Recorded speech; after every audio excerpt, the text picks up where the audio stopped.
찬송가 541장 함께 찬양 드리겠습니다.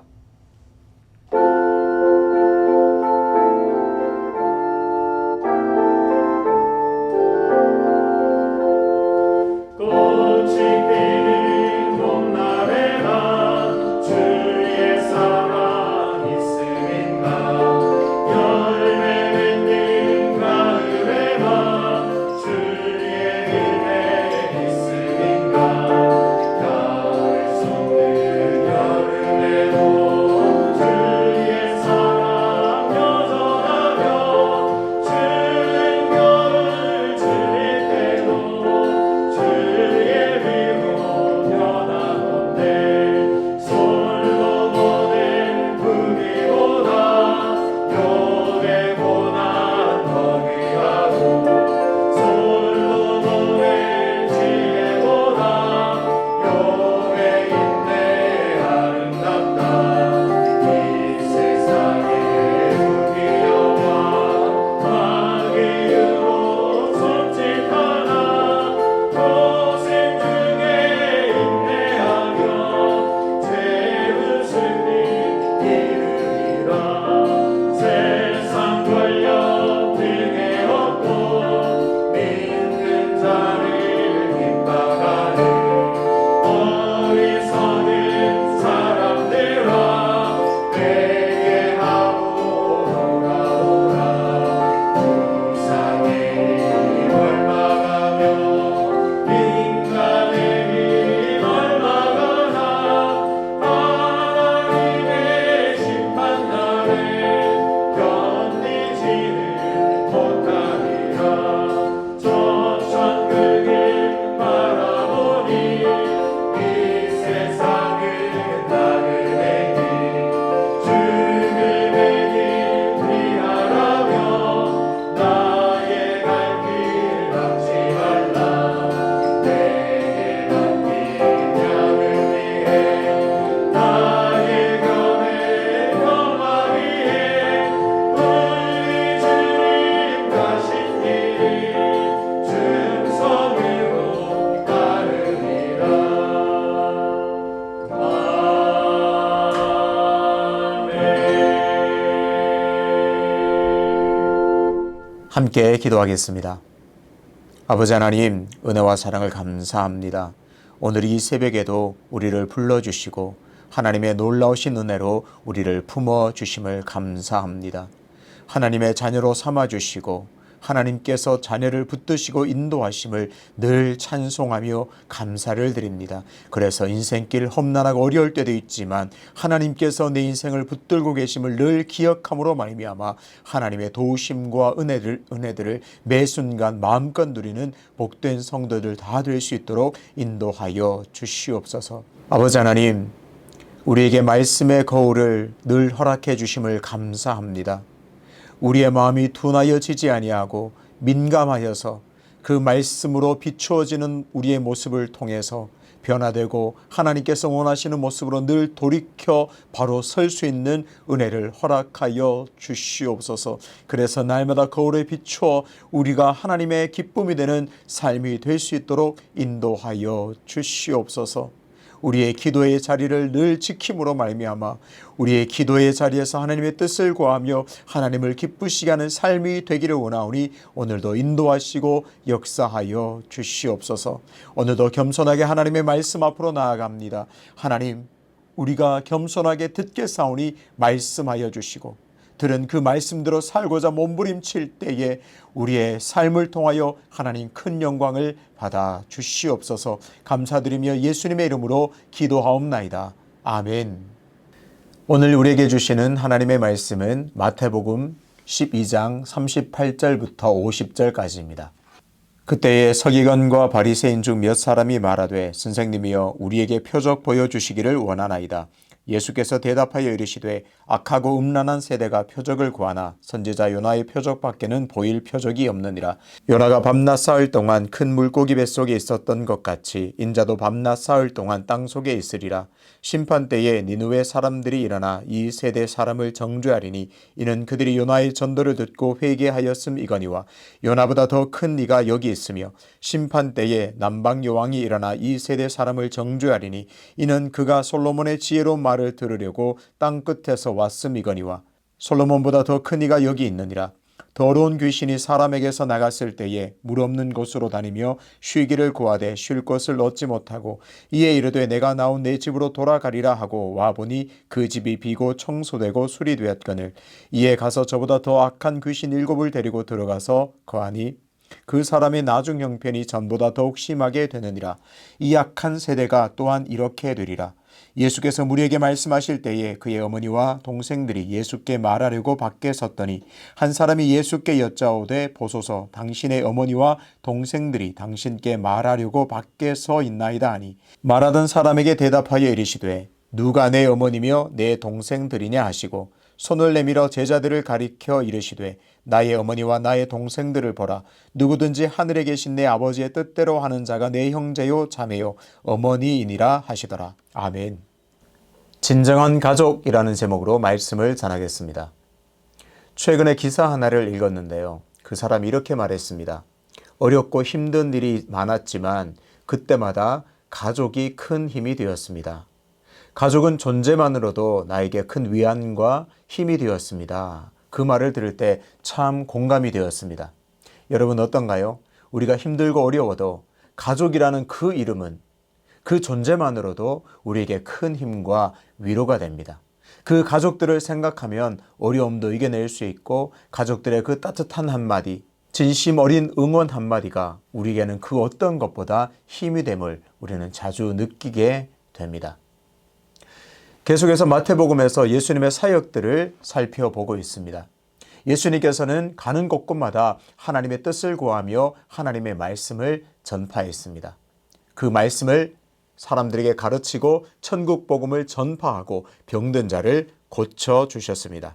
단순히 병을 고쳐줄 뿐만 아니라 진정한 선물, 영혼의 구원을 선물로 허락해 주셨습니다. 예수님의 이런 사역이 그가 메시아임을 보여줍니다. 예수님께서 행하신 이적이나 여러 가지 모든 그의 사역 자체가 예수 그리스도가 메시아임을 보여주는 표적 자체라고 볼 수 있습니다. 그럼에도 불구하고 바리새인들과 서기관들은 끊임없이 예수께 나와서 표적을 보여주십시오. 이렇게 요구합니다. 이 말은 무엇일까요? 결국 바리새인과 서기관들이 보기에 예수는 메시아가 아니라는 말입니다. 더 구체적으로 표현하자면 당신은 메시아가 될 수 없어. 나는 당신을 메시아로 인정하지 않아. 라는 강한 의도가 포함되어 있습니다. 예수님께서 그동안 많은 그의 사역 자체를 통하여서 표적을 보여주셨지만 끊임없이 표적을 구하는 그들에게 예수님께서는 음란하고 악한 세대라 그렇게 책망하셨습니다. 너희들이 표적을 구하지만 나는 요나의 표적밖에 보여줄 게 없다. 그렇게 말씀하십니다. 이 요나의 표적을 통해서 예수 그리스도의 진정한 메시아로서의 구원을 이루기 위한 그 사역의 핵심을 우리는 엿볼 수가 있습니다. 그래서 표적을 계속 구하는 이들에게 예수님께서는 니느웨 백성들이 너희를 책망할 것이라 말씀하십니다. 니느웨 사람들은 그 예수님의 말씀을 듣고 회개하여서 삶을 돌이켰는데 너희들은 왜 예수 그리스도 나의 말을 듣지 않느냐 책망하십니다. 또 예수님께서는 시바 여왕을 예로 드십니다.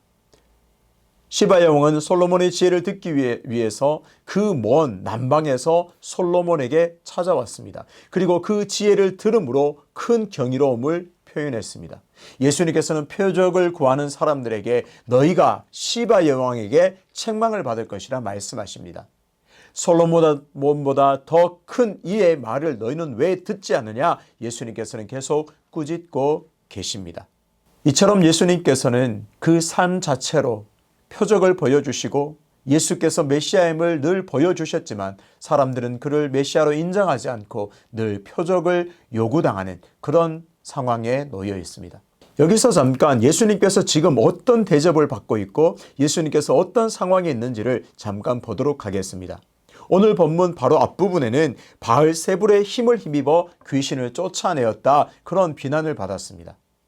바알세불의 힘을 힘입어 귀신을 쫓아냈다, 이 말의 저희는 무엇일까요?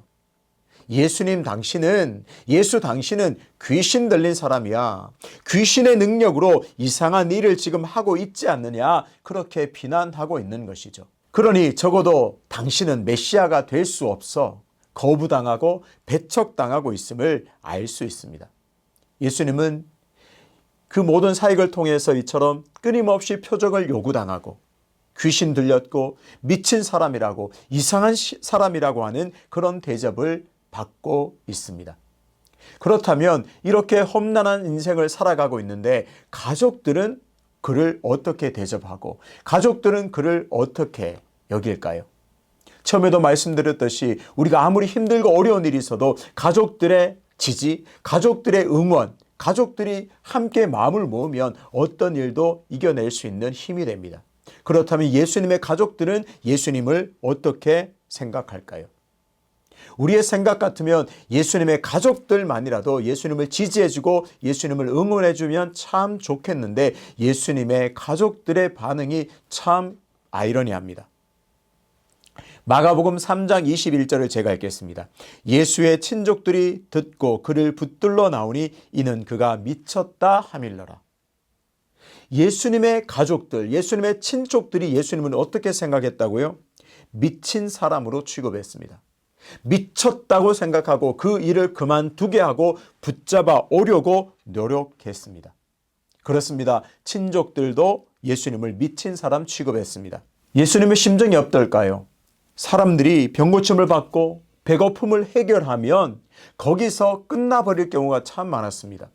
예수님께서 그런 역사를 일으키시고 말씀을 전파하시면 그 말씀의 본뜻, 이분이 메시아이구나 그러면서 구원을 바라고 하나님께 나와서 하나님의 뜻대로 살고 회개하고 돌이키면 참 좋겠는데 그저 한 끼 배고픔 해결하고 병고침 해결받는 것으로 끝날 때가 참 많았습니다. 심지어 자신을 귀신 들린 자로 또 메시아로 인정하지 않고 표적을 요구했습니다.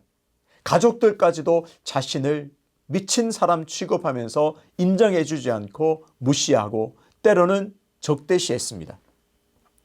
예수님께서 이렇게 많은 사람들에게 말씀을 가르치시고 천국 복음을 전파하실 때 가족들이 찾아왔습니다. 오늘 본문 12장 46절을 제가 읽겠습니다. 마리아와 동생들이 예수께 말하려고 밖에 섰더니, 마리아와 그 동생들이 예수께 말하려고 밖에 섰다고 합니다.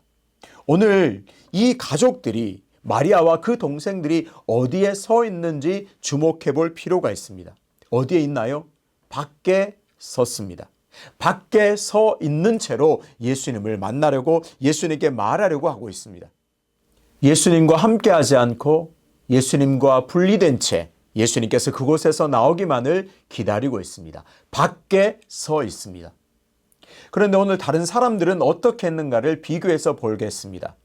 마태를 부르신 장면을 다시 한번 살펴보겠습니다. 마태복음 9장 10절을 제가 읽습니다. 예수께서 마태의 집에서 앉아 잡수실 때에 많은 세리들과 죄인들이 와서 예수와 그의 제자들과 함께 앉았더니, 어떤가요? 세리와 죄인들은 예수님과 함께 했습니다. 와서 함께 앉아서 예수님과 함께 머물면서 예수님 말씀을 듣고 예수님과 어울리며 예수님과 함께 했음을 볼 수 있습니다. 가족들을 보시죠. 가족들은 여전히 밖에 서 있습니다. 예수님은 손을 내밀어서 제자들을 가리켜 말씀하십니다. 나의 어머니와 동생들을 보라. 이상한 말씀을 하십니다.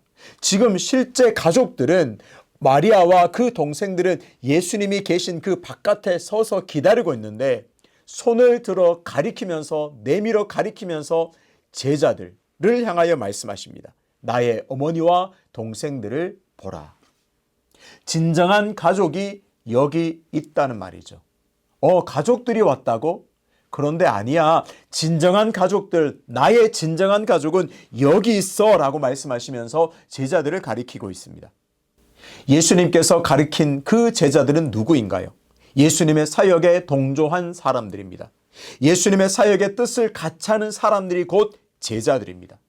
12 제자들뿐만 아니라 예수와 함께 하는 자들이 다 제자요. 모두 다 그들이 곧 예수님의 가족이 됨을 예수님께서 말씀하고 계시는 것이죠. 오늘 본문 50절을 제가 다시 한번 읽겠습니다. 누구든지 하늘에 계신 내 아버지의 뜻대로 하는 자가 내 형제요 자매요 어머니이니라 하시더라. 하나님의 뜻대로 행하는 바로 그 당사자가 예수님의 가족이라는 사실을 강조하고 있습니다. 그러고 보면 예수님의 가족이라는 말은 너무나 큰 은혜입니다. 여러분 그렇습니다. 우리는 영접했습니다. 하나님의 자녀가 되었습니다. 곧 예수님의 제자가 되었음을 꼭 가슴에 기억하시기를 바랍니다. 예수 믿고 구원받은 자는 예수님과 한 가족이 된 놀라운 은혜를 받았음을 오늘 찬양하고 감사해야 하겠습니다. 오늘 본문은 우리에게 질문합니다. 누가 진정한 가족인가? 혈육이 진정한 가족인가? 아닙니다. 하나님의 뜻대로 하는 자가 진정한 예수님의 가족이라 오늘 성경은 그렇게 우리에게 보여주고 있습니다. 곧 예수와 함께 하는 자가 진정한 가족임을 꼭 기억하시기를 바랍니다. 성도는 구원받아 하나님의 자녀가 된 예수님의 가족입니다. 특권만을 생각하지 말고 이제는 가족답게 하나님의 뜻대로 사는 자로 다시 세워져야 할 줄로 믿습니다. 그렇다면 하나님의 뜻대로 사는 자는 누구일까요? 하나님의 뜻대로 사는 자는 예수와 함께하는 것이고 예수님의 명령을 따르는 것이 바로 하나님의 뜻을 이루며 사는 것입니다. 그런데 성경은 계속해서 많은 부분에서 예수님의 명령, 예수님의 뜻을 무엇이라 말하느냐? 그것은 사랑이라고 말합니다. 요한복음 4장 21절에도 내 계명을 지키는 자라야 나를 사랑하는 자라 그렇게 말씀하십니다. 그리고 그 계명은 바로 사랑하라는 것입니다. 형제를 이웃을 내 몸과 같이 사랑하라. 그것이 예수님의 명령입니다. 이웃들을 사랑하고 섬기는 것이 곧 예수님의 명령을 따르는 것이고 예수님과 함께 하는 것입니다. 이웃들에게 예수님의 사랑을 전하고 또 나아가 복음을 전하여 함께 가족이 되는 것이 하나님의 뜻인 줄로 믿습니다. 하나님, 나 같은 허물과 죄로 죽었던 정말 마른 막대기도 보다 못한 나를 예수님께서 구원해 주셔서 하나님의 자녀로 삼아주시고 가족 삼아주신 것 감사합니다. 이제는 나도 예수님의 그 사랑을 그대로 이어받아서 이웃을 사랑하고 섬기면서 그들에게도 예수님의 사랑을 전하여 복음을 전하여 그들도 나와 같이 가족 되게 하는 것에 내 삶을 드립니다. 주님 받아주시옵소서. 그것이 진정한 가족의 삶인 줄로 믿습니다. 가족 생각이 많이 나는 명절입니다. 가족 생각 많은 이 명절에 오늘 말씀을 통하여 내가 예수님의 가족된 놀라운 은혜를 꼭 기억하십시오. 나 같은 사람을 손을 내밀어 보이시며 내 어머니요 내 동생들이라 여겨주신 그 놀라운 은혜로 충만하게 되시기를 바랍니다. 그리고 그 가족된 그 은혜만 그것에만 감사하면서 머무를 것이 아니라 이제 참된 가족답게 하나님의 뜻 사랑하고 복음을 전하는 그 삶을 통해 예수님의 가족다운 삶을 사시기를 주님의 이름으로 축복합니다. 그래서 예수님께서 지금도 우리를 보실 때 그래 네가 여전히 나의 참 가족이구나 기쁘게 받으시고 칭찬하시는 그런 삶이 되시기를 주님의 이름으로 축복합니다. 아버지 하나님, 허물 많고 죄 많고 아무런 자랑할 것 없는 나를 구원해 주시고 하나님의 참 가족으로 삼아 주심을 감사합니다. 영접하는 자, 곧 하나님의 자녀가 되는 권세를 주셨다는 말씀, 그 말씀을 우리가 외우고 암송하며 받아들이면서도 은혜만 누렸고 권리만 따졌던 것 같습니다. 이제는 예수님의 참 가족답게 하나님의 뜻을 이루며 예수님의 명령, 사랑하며 복음을 전하는 그 삶을 살기로 작정하오니 하나님 우리의 삶을 통하여 영광받아 주시옵소서. 연하여 주님 가르치신 기도로 기도하오니 하늘에 계신 우리 아버지, 아버지의 이름을 거룩하게 하시며 아버지의 나라가 오게 하시며 아버지의 뜻이 하늘에서와 같이 땅에서도 이루어지게 하소서. 오늘 우리에게 일용할 양식을 주시고 우리가 우리에게 잘못한 사람을 용서하여 준 것 같이 우리 죄를 용서하여 주시고 우리를 시험에 빠지지 않게 하시고 악에서 구하소서. 나라와 권능과 영광이 영원히 아버지의 것입니다. 아멘.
주